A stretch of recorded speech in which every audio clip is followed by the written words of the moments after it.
to talk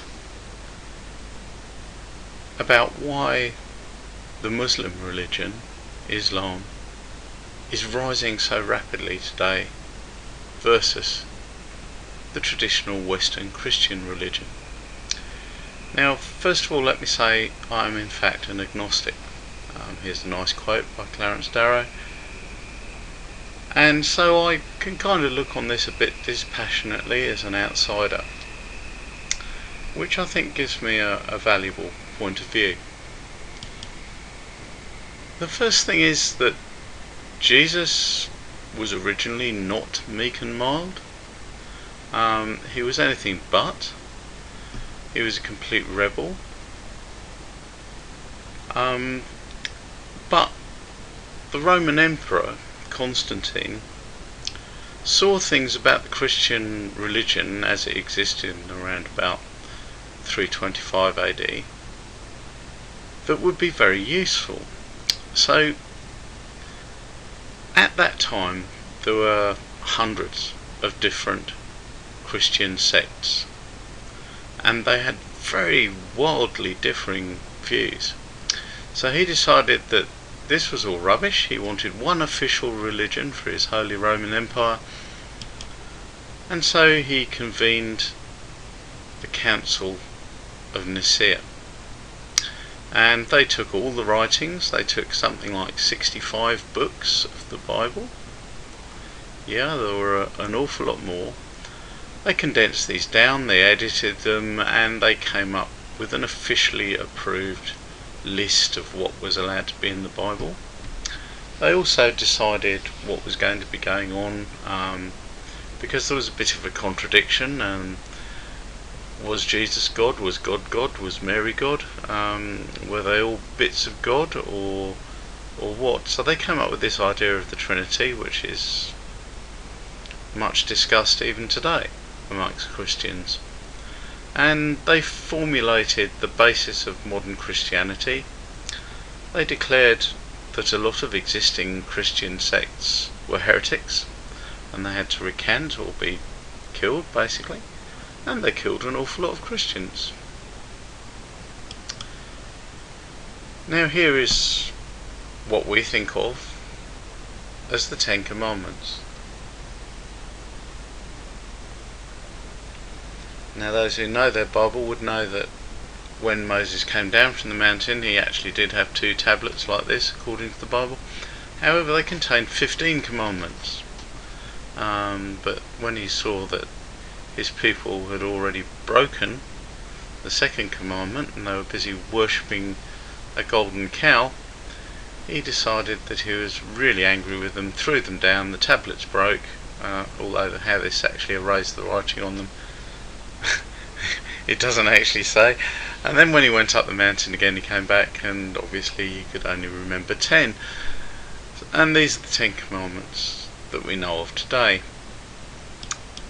However, if you look in the Bible, it's a bit different.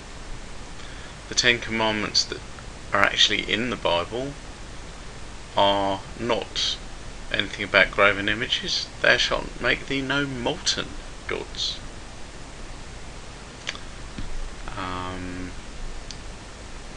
And observation of feasts, and thrice in the year shall all your men children appear before the Lord God, and thou shalt not offer the blood of my sacrifice with leavened bread.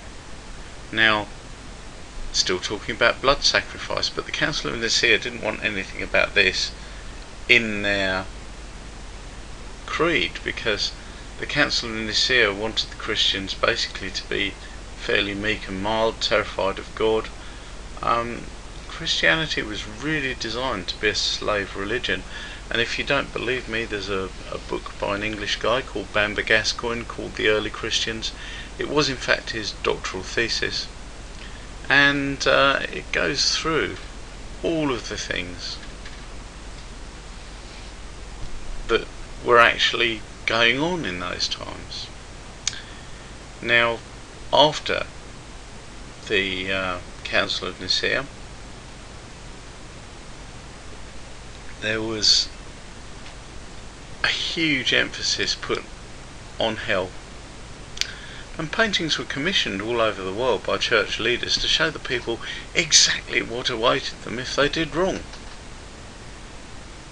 And this was the medieval church's major mechanism for controlling the people, and the church and the state walked hand in hand.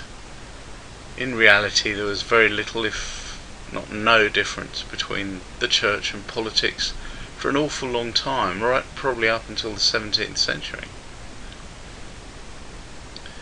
So Christians were encouraged to believe that if they did wrong, and wrong means going against anything the church tells them, that they would meet and be tempted by the devil, and that they might even go to hell. Now, Christians were also taught that their only salvation was the church, and if they did come across the devil, then obviously the bishop standing here is going to save them. But a lot of other things happen along with that, things that... Now, this is when Christianity was really very strong and very powerful, a time when you didn't have to have a royal wedding to pack out a cathedral or a church with people. The whole religion was very intense, and this was by design because it was working for the state. However, we know now that you're more likely to see this sort of a picture. You're more likely to see a church deserted and in ruins because Christianity is well on the decline. This isn't helped by the fact that the religious leaders themselves are now seen to have feet of clay.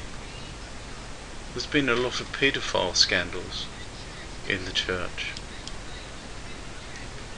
There's been homosexual scandals in the church. Okay, this is Africa, but hey, it goes on all over the place. And worst of all, as far as our leaders are concerned, Christians have become complete pacifists. There is a huge movement amongst Christians of turn the other cheek. The other person's always right. We don't have to stand up for ourselves because we're right and we're going to go to heaven anyway. And believe it or not, our leaders actually do not like that. And they don't like that because it makes it very difficult for them to go to war with other people. Now, let's have a look for a minute at some quotes from the other side of the fence, the Muslims. Let's have a look at some quotes from the Quran. If you have made a treaty with infidels who are honourable, do not break the treaty until after the holy months are past. Then fight them and kill them wherever you find them, and take them captive and besiege them and ambush them. Is this religion ever likely to turn pacifist? I think not. Strike terror into the hearts of your enemies and slay them wherever you find them.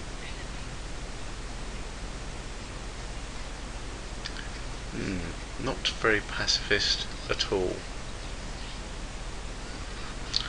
Fight those who do not believe in Allah or the last day, or acknowledge that Islam is the religion of truth, even if they are Jews or Christians, until they submit to slavery to you willingly and feel themselves subdued. Therefore, when you meet the unbelievers in fight, smite at their necks. We are clear of you and have rejected you, and there has arisen between us and you enmity and hatred forever, unless you believe in Allah and Him alone. And that last verse is kind of the sentiment of early Christianity when we had the Crusades. So here is a still dynamic religion that is unlikely ever to become pacifist. Now, Islamic armies obviously have changed over the years. Some of them are now even allowing women into the ranks. And the Islamic mosques are all full up. Wherever there's a mosque, it's very unlikely it's going to be empty, because the people still fear God. They will still obey the commands of their church. So if the church and the state align, then the people are easily controlled. So now we've got a shift, because the American public, only 14% of them think that Obama, the leader of the foreign world, is a Christian. 45% believe he's Muslim. 41% aren't really sure what the heck he is. Now, if you were to conduct that poll in the days of Clinton or Bush, it would very much be the other way around. It would be something like 80% thought he was Christian, 20% weren't sure, and maybe 1 or 2% might jokingly say he was Muslim. And then we look at what Obama says. Whatever we once were, we are no longer a Christian nation. This is an idea he's trying to implant in people's minds, and this is what he does. He does it a lot. He says something over and over and over until it becomes true. And the future must not belong to those who slander the Prophet of Islam. Now, these are very strong words coming from the leader of the free world, and they are an indicator to people. They are an indicator that basically says Christianity bad, Islam good. And the reason for this is the aspect of control. It's very difficult to incite a Christian nation into war, as he has recently discovered when he was trying to go to war against Syria, and nobody wanted to know.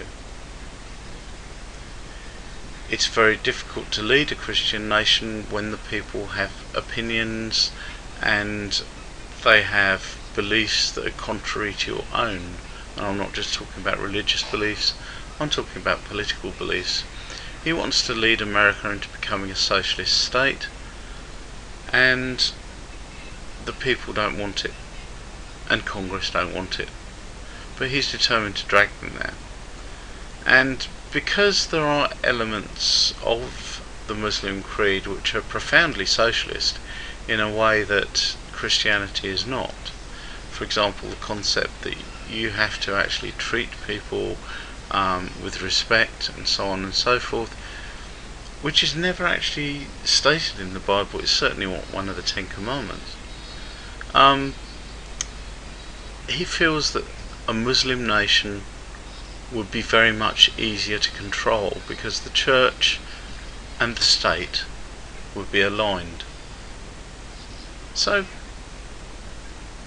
this, I think, is why we're seeing the rise of Muslim and the fall of Christianity. Christianity has now become a very inconvenient religion.